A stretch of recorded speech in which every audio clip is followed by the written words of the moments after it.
एक गांव था, शांत और पुरसुकून। पर उसी गांव में एक घर, जहां हर दिन तूफान उठता था। उस घर की वजह थी कमला देवी, एक ऐसी सास जिसके गुस्से से पूरा घर कांपता था। 4 बेटे और 4 बहुएं, लेकिन घर में चलता सिर्फ कमला देवी का हुक्म। उसकी आवाज इतनी तेज और रवैया इतना सख्त कि चारों बहुएं उसका नाम सुनते ही सहम जाती थीं। 4 बहुएं थीं, सविता, लक्ष्मी, गौरी और पायल। सब के सब अपने अपने गांव से आई भोली भाली बहुएं, लेकिन यहाँ उनका जीवन जैसे कैद हो गया था। सविता, इतनी देर से उठती हो? बहू हो बहू, रानी नहीं। ओहो, क्या कच्चा खाना खिलाना चाहती हो मुझे? मारना चाहती हो मुझे? हे भगवान, ये बहुएं हैं या कुछ और? ओहो, गौरी, कपड़े देर से सुखा हैं। तुम्हारे बस का कुछ नहीं, घर का सिस्टम बिगाड़ कर रख दिया। और सबसे छोटी पायल, बेचारी देखो कैसे खड़ी है, जैसे कोई मूर्त हो। हे भगवान, इनके बस की कुछ नहीं। मेरी चारों बहुएं कुछ नहीं कर सकती। कमला देवी ये सब बातें बहुए को सुनाकर वहां से जाने लगती है और बेचारी बहुए बेजारी सोचती है, ये हम कहाँ फंस गए, जहां वे चुपके से अपना दर्द एक दूसरे से बांटती। कब खत्म होगा ये सब?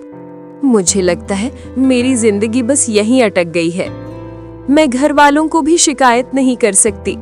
वो चारों ये सब सोच ही रही थी, तभी कमला देवी वापस आई और बोली, कल से तुम चारों खेतों में भी जाओगे, घर का काम, खेत का काम सब करोगे। बहुओं को आराम किसने दिया है? चारों बहुएं बस एक दूसरे को देखती रहीं, पर कुछ न बोल पाईं। ये चारों गांव की सीधी साधी बहुएं कहाँ अपनी सास को कुछ बोल पाती?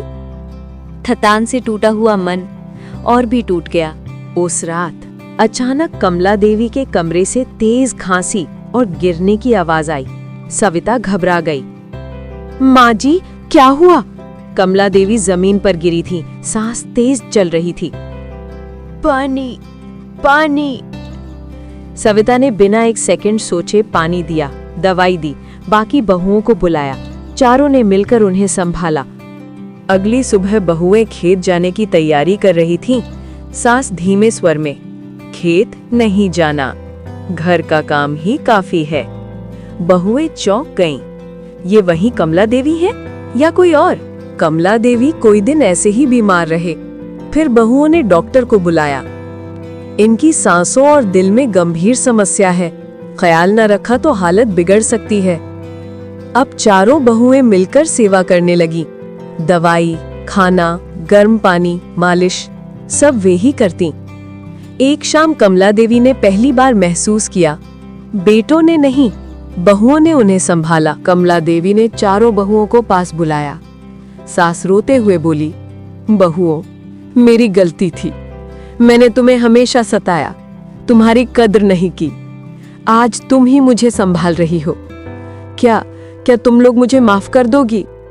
सविता बोली, माँ, आप नाराज थीं, पर हम बहू नहीं, बेटियां बनकर रहना चाहती हैं। लक्ष्मी बोली, हमने आपके खिलाफ कभी दिल में मैल नहीं रखा। गौरी और पायल बोली, हम सब हैं आपके साथ माँ। कमला देवी रो पड़ी और पहली बार चारों बहुओं को गले से लगा लिया। कमला देवी ने बहुएं को आशीर्वाद दिया और खूब दुआएं दी।